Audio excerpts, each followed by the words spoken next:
Today, we're going to tell a story that starts with a simple mystery on the skin and ends deep inside our own genetic code. It's a story about what happens when the body's own nerve cells just forget how to stop growing. This is the untold story of neurofibromatosis. I mean, really think about that question. It's not some sci-fi concept. For people with neurofibromatosis, it's the central reality. It's a genetic condition where the off switch for nerve cell growth is broken. And because of that, it's a journey that's completely unique for every single person it touches. So where does a story like this even begin?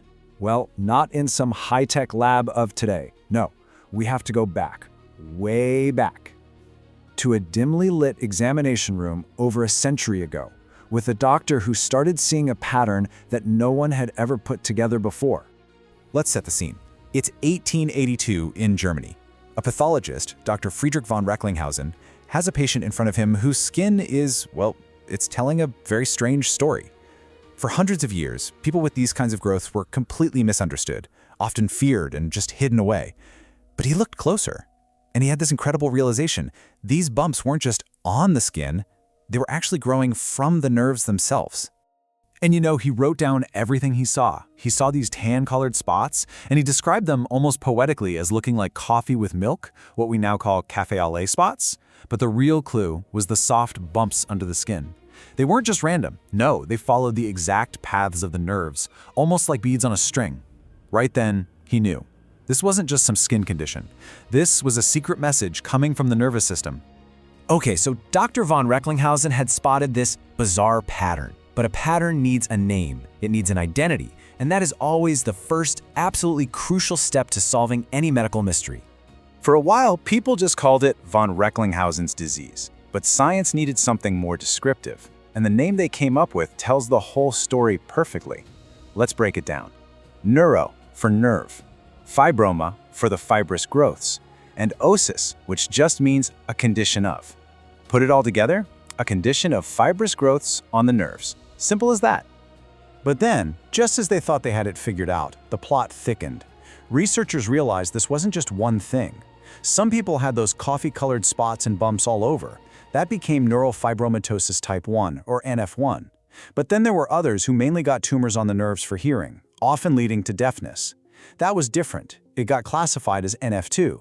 And splitting them up, that was a game changer. It meant scientists could finally start hunting for two completely different genetic causes.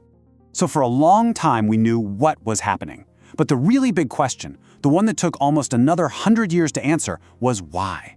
And to get that answer, we've got to go deep, deep inside our own genetic code. The best way to wrap your head around this is to think of your DNA as a giant, incredibly detailed recipe book. Seriously, it has all the instructions for building and running your entire body, all neatly organized into chapters we call chromosomes. Now, inside that book, there's a very specific recipe, a gene called NF1. Its whole job is to tell the body how to make one single but vital protein. But with neurofibromatosis, there's a tiny little typo in that recipe. Just one mistake in that genetic sentence is enough to mess up the whole instruction. So what does this protein called neurofibromin actually do? Well, you can think of it like the brake pedal for your cells. Its one and only job is to tell cells, okay, that's enough, stop growing now. But when you have that genetic typo, the body just can't build a working brake pedal.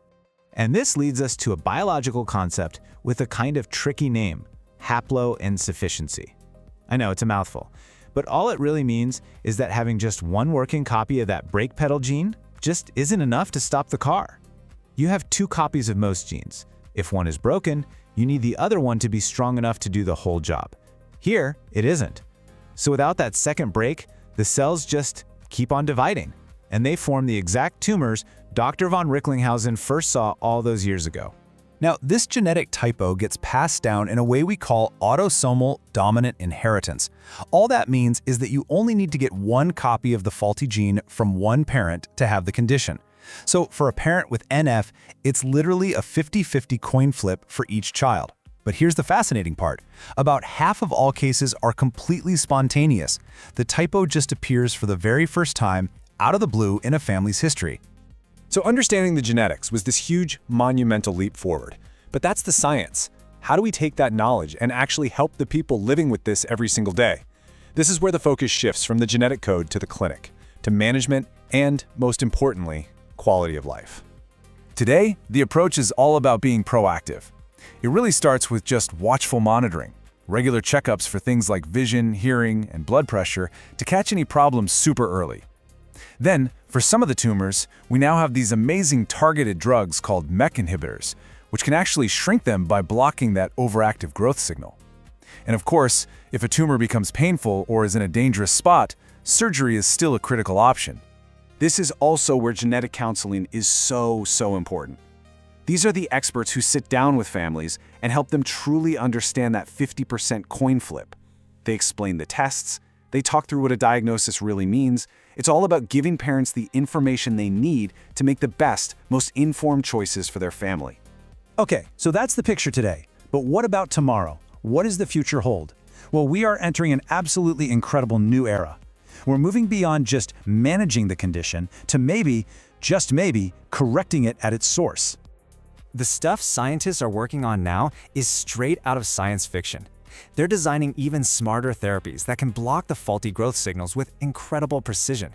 They're working on gene therapy, using a harmless virus like a delivery truck to drop off a working copy of that brake pedal gene right into the cells.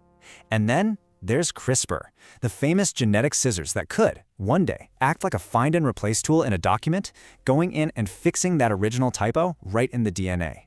You see, the story of science never really ends, it just keeps unfolding. If you want to keep up with the story of our genetic code, go ahead and like this explainer and subscribe to the GeneLens channel. And if you really want to dive deep, come visit us at genelens.app. Think about it. We've gone from a doctor being puzzled by some bumps on the skin in a clinic in Germany all the way to the verge of literally rewriting our own genetic code. The journey of neurofibromatosis is just an incredible story of progress.